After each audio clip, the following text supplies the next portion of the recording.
ፍትህ ለሄቨን ፍትህ ለሄቨን ፍትህ ለሄቨን ሄቨን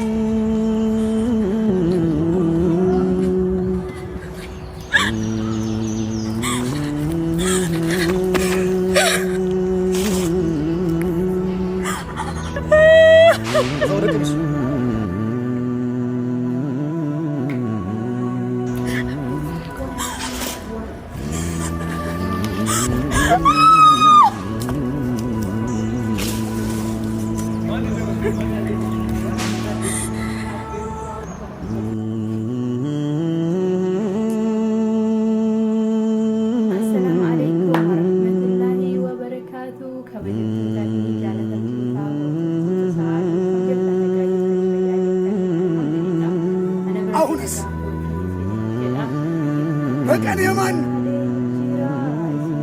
ንገሩኝ፣ በቀን የማን ነው? ሰላማዊና የአማረች አገር መገንባት የሚቻለው የሴቶችና የእህቶቻችንን ደህንነት ማስጠበቅ ስንችል ብቻ ነው። ዲኬሰኑ ነገህና ጅርቱሚ አከም ጅርቱ ባየን ኢሲን ጃለዳ ሁዳ ተኮ ኢሲን ያዴን ጅራ ሂዱ ተከሙቱ ቲንጃላ በዲቲን ጅራ haalli bootaan tokko tokko namaaf hin mijjatu yeroo yeroonni turkillee nama dararti kanaaf isin jalaa bade mootuu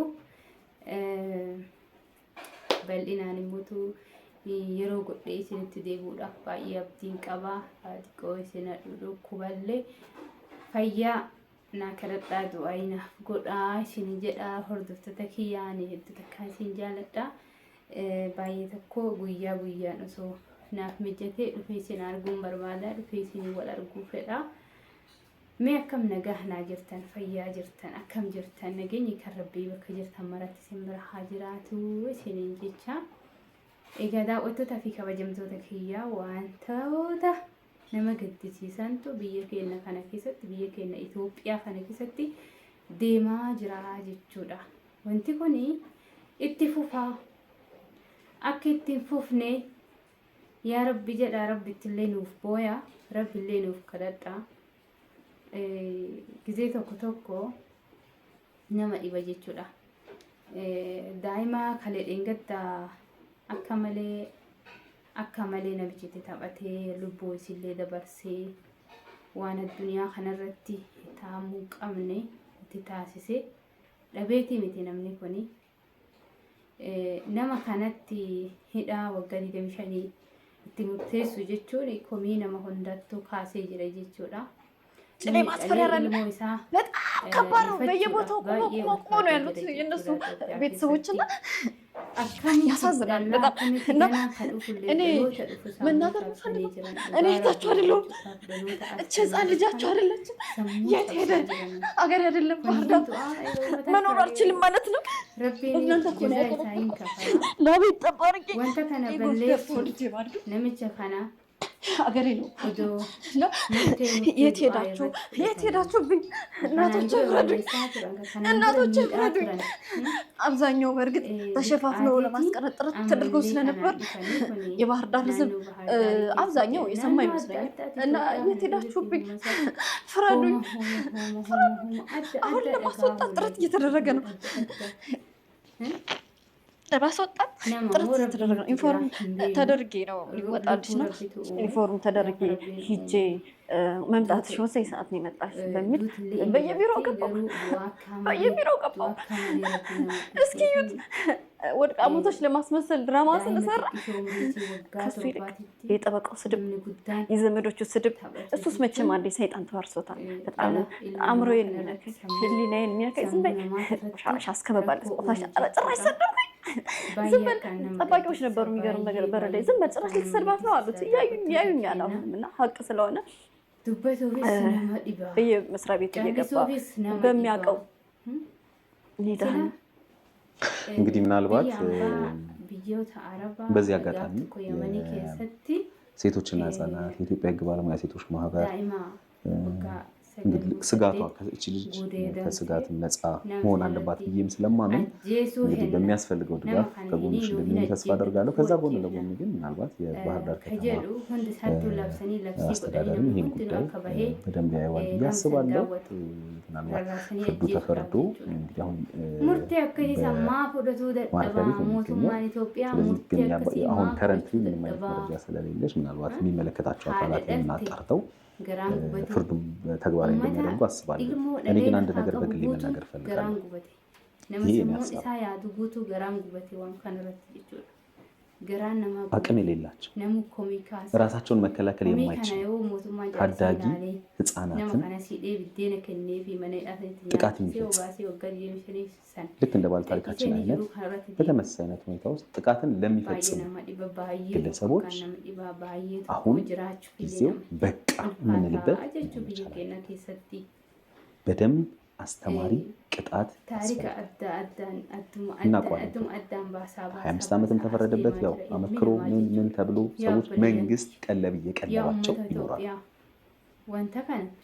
የአንዲትን ታዳጊ ህፃን ህይወት አበላሽተው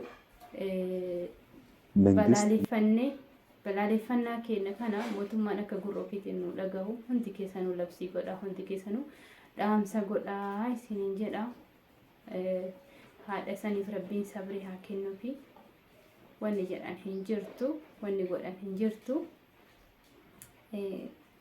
nama sanitti murtiin du'aa kennamuu qabaadha.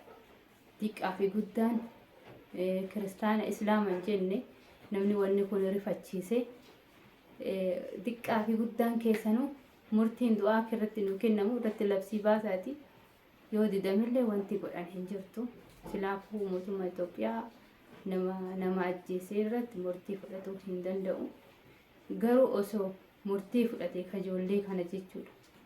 Kajoollee kana namni ganaa amma dhala kan biyya bulchutu dhalataa. Bar namni hundinuu mootummaan mootiin rabbii malee jiru kan bakka sanii siine kan har'a mootii jedhu kan har'a daanyaa jedhu kan har'a beekaa jedhu kan har'a wallaala jedhu hundi isaatu kan har'a qabeenya qaba jedhu hundi isaatu asirratti nafuu hin deemaa. Dhaloota rabbiin bakkuma takka eetumaan akkuma sanyii takka eetuma buusa.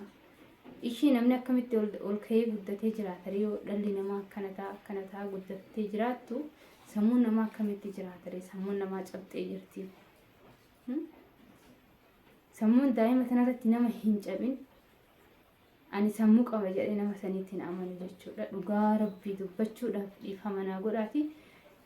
Namni daa'ima tana argee daa'ima tanaaf jecha sammuun isaan cabin mootummaas haa ta'u qaama biyya bulchus haa ta'u abbaa fedhellee haa ta'u namni daa'ima tana arge daa'ima sirra jiru tana arge isaaf sammuu isiif sammuu hin cabin manatti ol galee ilmaan isaa wajjin jaartii isaa wajjin maatii isaa wajjin nyaatee dhugee bahee inni nama sammuu qabu miti Itoophiyaa kana keessatti.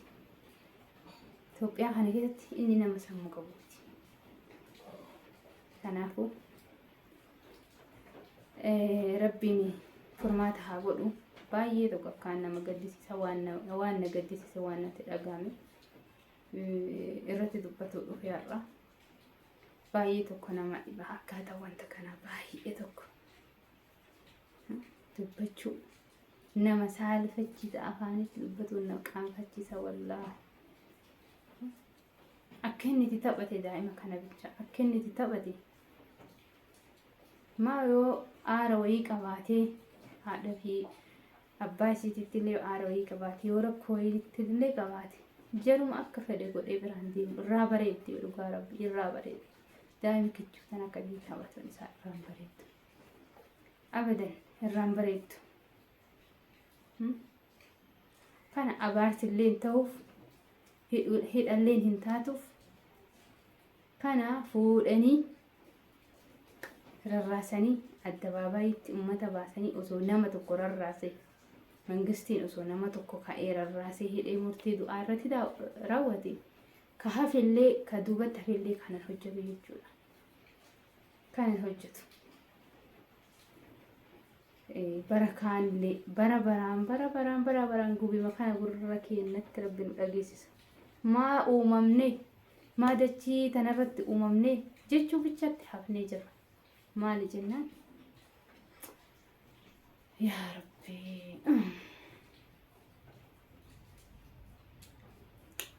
subhaanallah subhaanallah yaa Rabbi kiyoo subhaanallah